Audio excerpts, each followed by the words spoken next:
Hello बच्चों, good morning.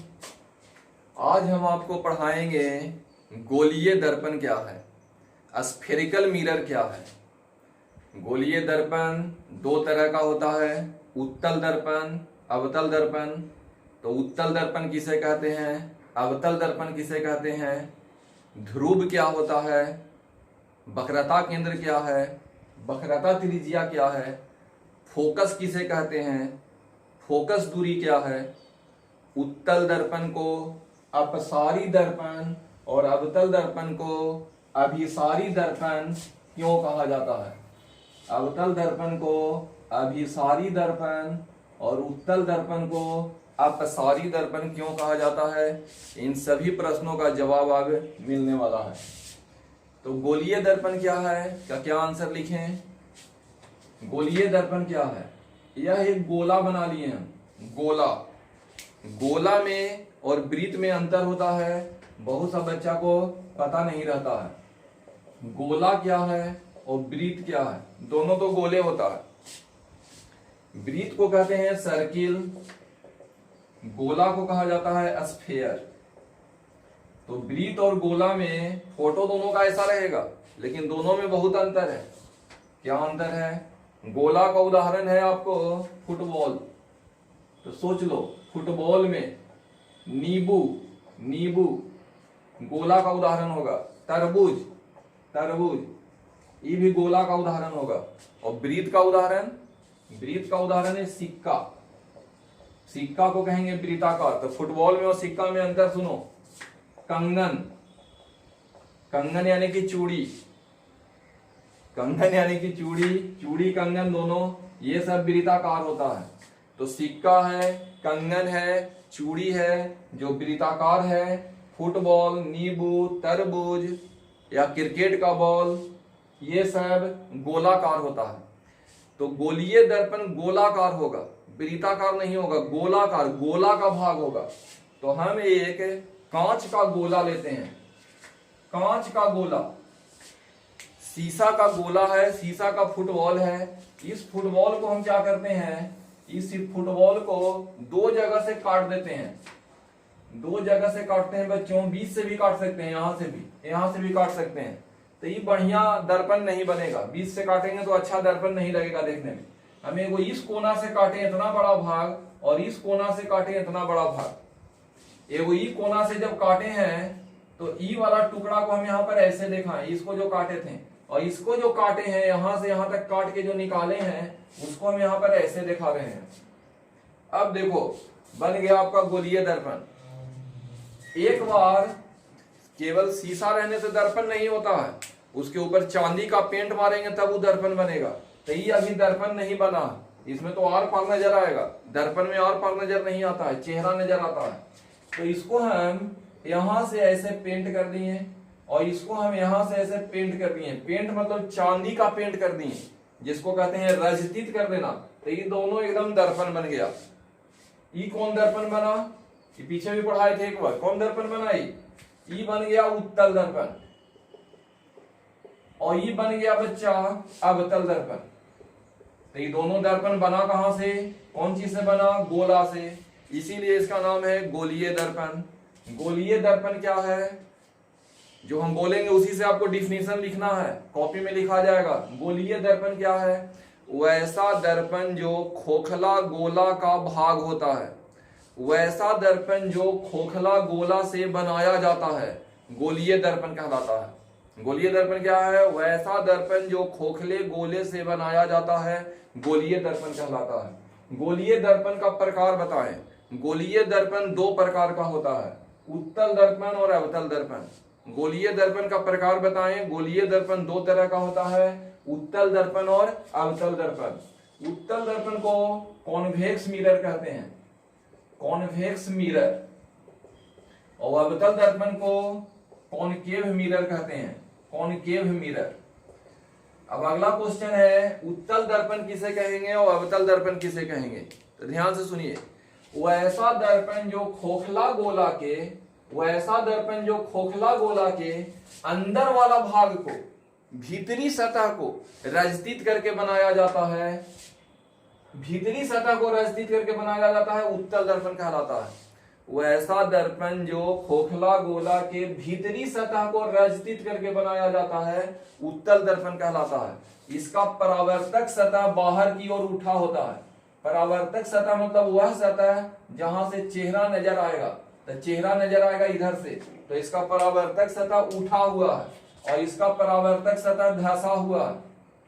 इसका जो परावर्तक सतह है इसको कहते हैं परावर्तक सतह, जहां से चेहरा नजर आता है। इसका परावर्तक सतह उठा हुआ रहता है और इसका परावर्तक सतह कैसा रहेगा?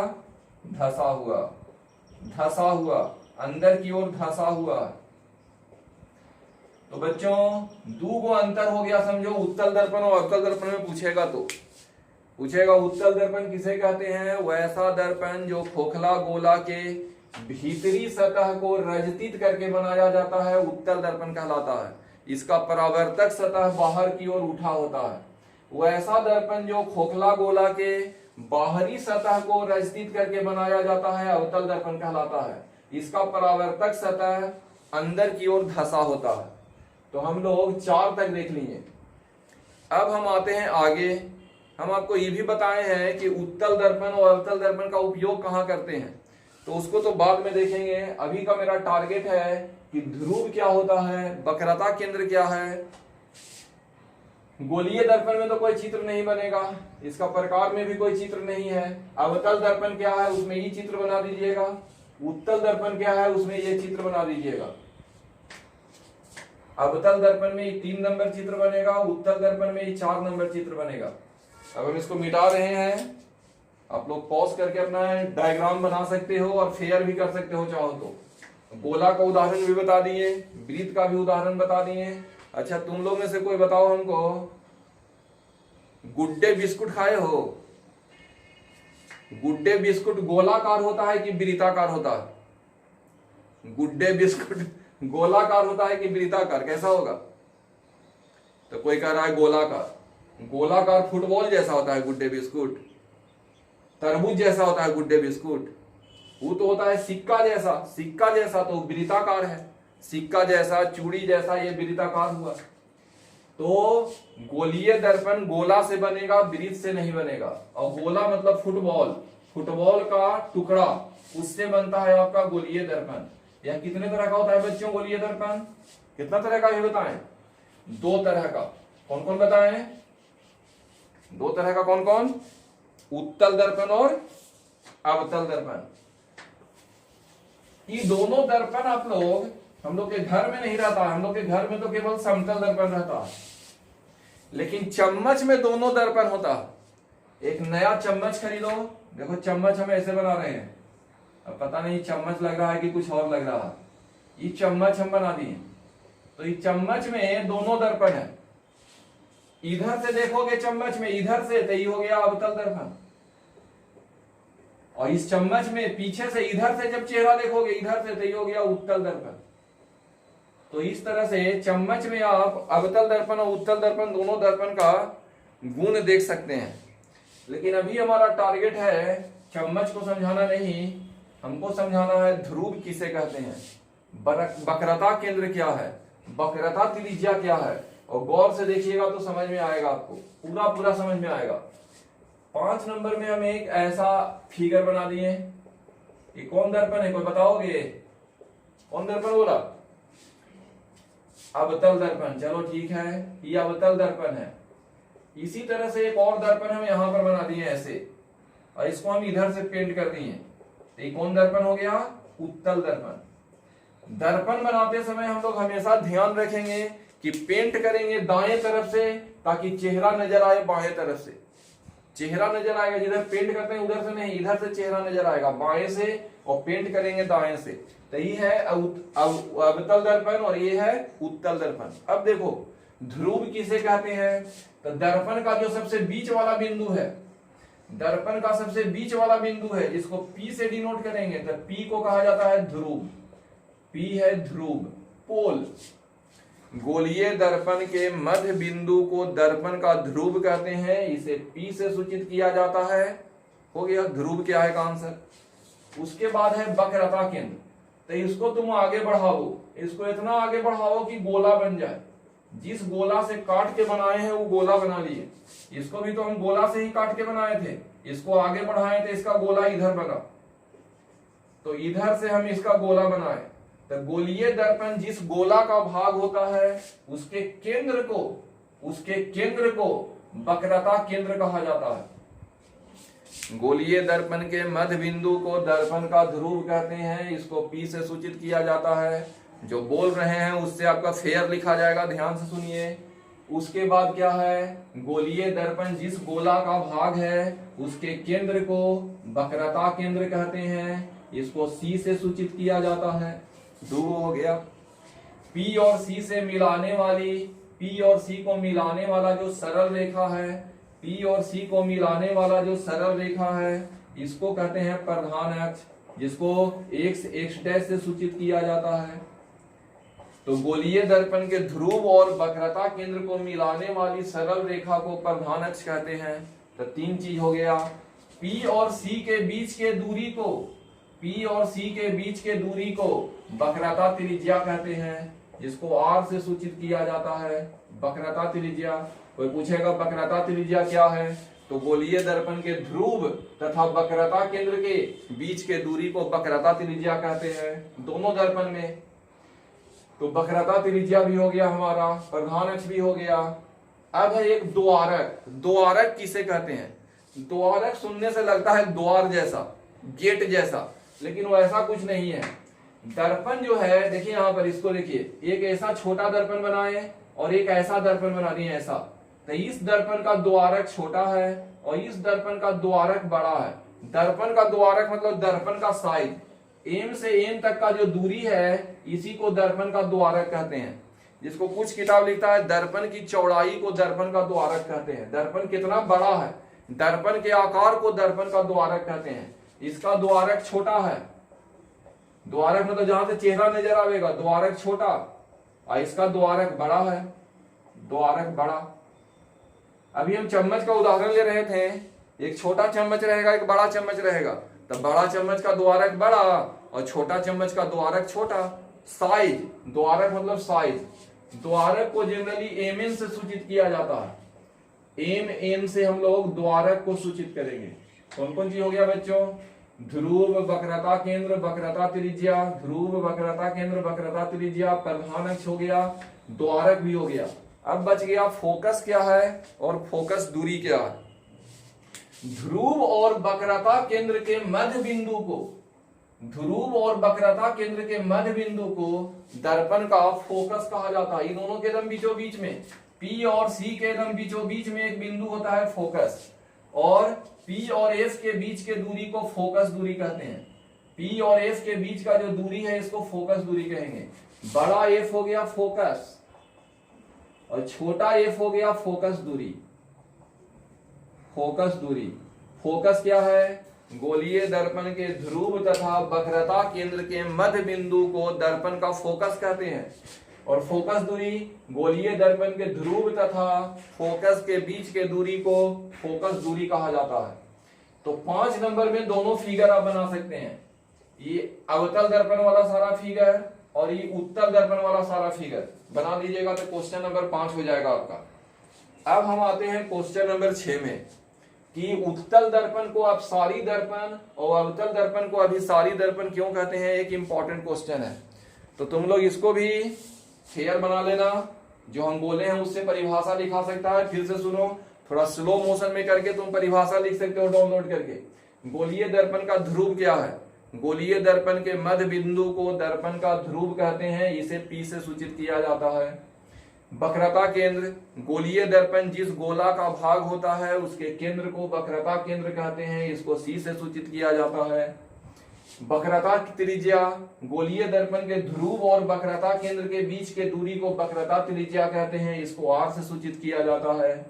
प्रधान अक्ष, गोलीय दर्पण के ध्रुव और वक्रता केंद्र को मिलाने वाली सरल रेखा को प्रधान अक्ष कहते हैं, इसे प्रायः x डैश से सूचित किया जाता है। गोलीय दर्पण के ध्रुव और वक्रता केंद्र के मध्य बिंदु को दर्पण का फोकस कहा जाता है, इसे F से सूचित करते हैं। गोलीय दर्पण की चौड़ाई को दर्पण का द्वारक कहते हैं, इसको एमएन से सूचित किया जाता है। और ध्रुव तथा फोकस के बीच के दूरी को फोकस दूरी कहते हैं, इसको छोटा एफ से सूचित किया जाता है।